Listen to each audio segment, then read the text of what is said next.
Hello and welcome back to Minecraft. Today I'm going to be showing you a system to create a cuboid detection range for command blocks. So, what I mean by this is traditionally command blocks can only be used to detect the existence of player within a sphere or everywhere, which is kind of limiting. However, the nature of the sphere allows us to manipulate them in such a way that we can achieve straight lines. But before we talk about that, let's have a think about how we actually need to narrow down within a square. Well, we can boil it down to the two individual axes. If there's a player within one pair of parallel lines in a square and in between the other pair of parallel lines, it's pretty safe to say that they're logically between the bounds of the square. Now, if this sounds like the rambling of madman to you, then I suggest you check out my Ultimate Guide to Command Blocks playlist on my channel. But back to the matter at hand, I can hear you say, how can we possibly do that? Well, when I stop being enigmatic, you'll find out. Basically, we can make a really large sphere of detection centered really far away from the square, such that the edge of the sphere touches the furthest away side of the two parallel lines. Then we can use a smaller sphere with the difference of the distance between the parallel lines as a minimum range parameter, and hey presto, pop your uncle and you're detecting whether or not a player is within the two lines. So there may be a tiny bit of confusion as to how this works at the moment, so let me elaborate. When a sphere in Minecraft is generated by command blocks, it still follows the basic rules of our beloved blocky game. So, the sphere has edges. Now, as the sphere is so large, the change in curvature is so small, the edge stretches on for so long, and this results in allowing the edge to be a nice 90-degree angle when the curvature is along the built-in axis. So, this may be sounding slightly familiar if you've been following my channel, because it's basically the same sort of principle that I've been explaining in the previous videos that I've done about gravity swapping, and it's just sort of flipped on its side and it's a bit more tricky to handle, but it's the same sort of idea. So, now we understand the basic principle, it's time to crack on and show you how to build it. Hello and welcome to this part of the video. I'm going to be showing you how to set it up and build it all. So if you want to figure that out for yourself, then I suppose you don't really want to watch this part. It's a bit fiddly to sort of understand, so we're going to go through it quite simply. And the sort of way that it all works is going to sort of be based on this logic gate. Now, if you don't know what a logic gate is, it's something that, as it sort of describes itself, allows us to do logical operations with Redstone. And we're going to be using one of the simplest one there is. It's called the AND gate, and it does what it says on the tin. It basically just lets us take two or more inputs, and if they are both true, i.e. both the signals are on, then it will give us an output. So I'm going to give you a quick little demonstration of how to set this up. I'm going to give us two inputs here. I'm going to put us down some redstone.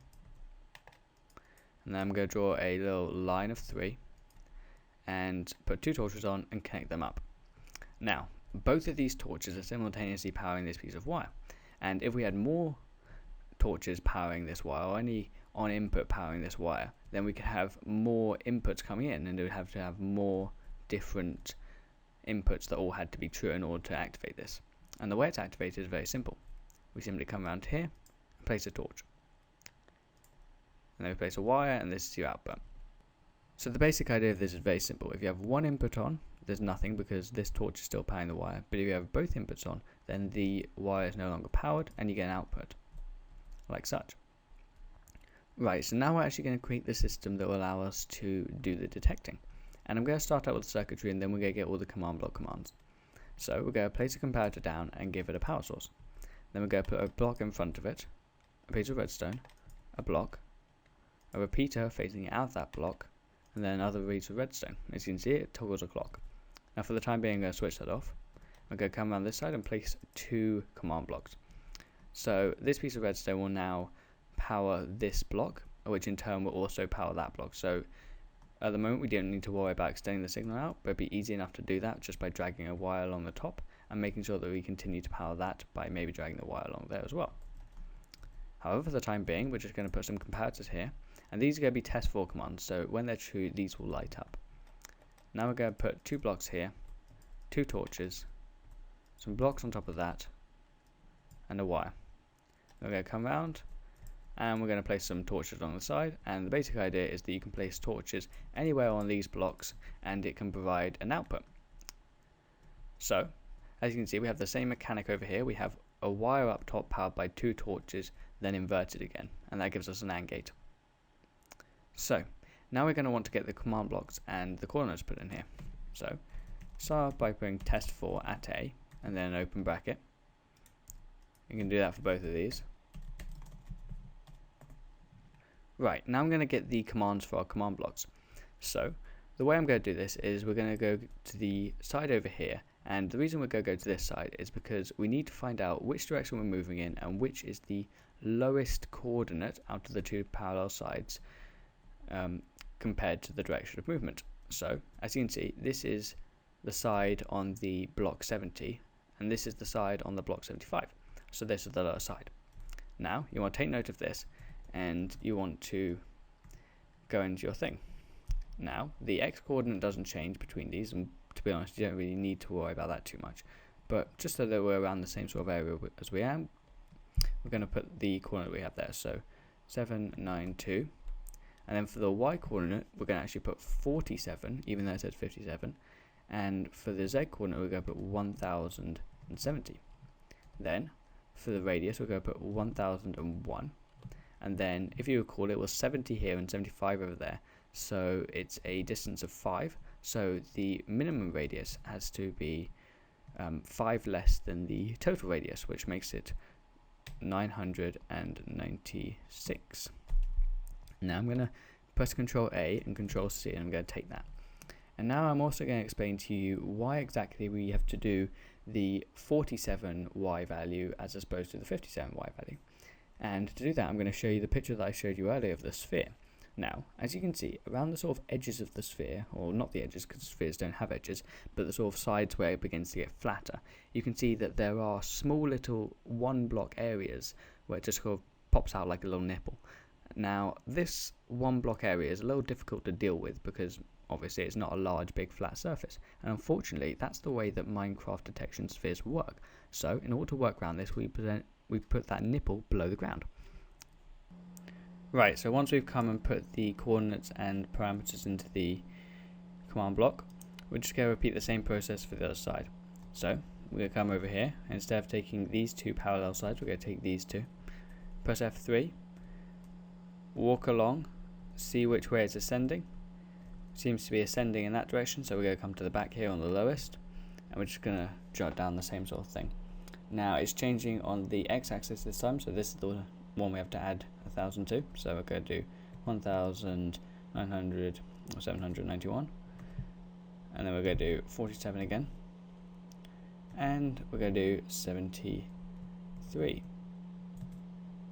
and then we're going to do 1001, and it's 3, so we're going to do RM is equal to 998, and that's of course because the difference between 1001 and 198 is 3, and that is also the width of this.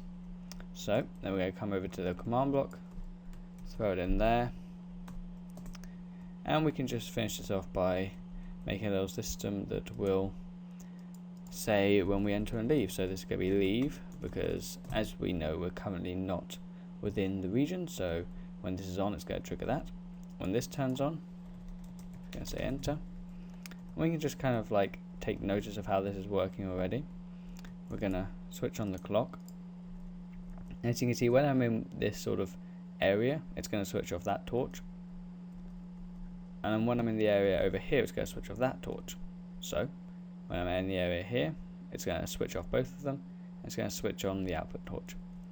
And then when I leave, it's going to switch it all back off, and it's going to activate the command block. So, that's about it. The last thing that you can do is you can do what I did in sort of building over here, where it detects the individual layers as well, and that's pretty much exactly the same thing. It's in fact a little bit simpler. You don't have to do you have to think about it so much, but the one thing that you'd have to do is just center the sphere somewhere other than the region that you're actually testing for, because again the nipply little bits will get in the way. Anyway, that's all for this video. I want to thank you guys for watching. If you've learnt, then feel free to give it a like rating, or if you want to see more of these sort of videos, then feel free to subscribe. If you want to have a world download for this sort of area here, I won't give away everything because I've got quite a lot of stuff here that I don't want to perhaps show, then that'd be great. You can ask for that and I will get it sorted out.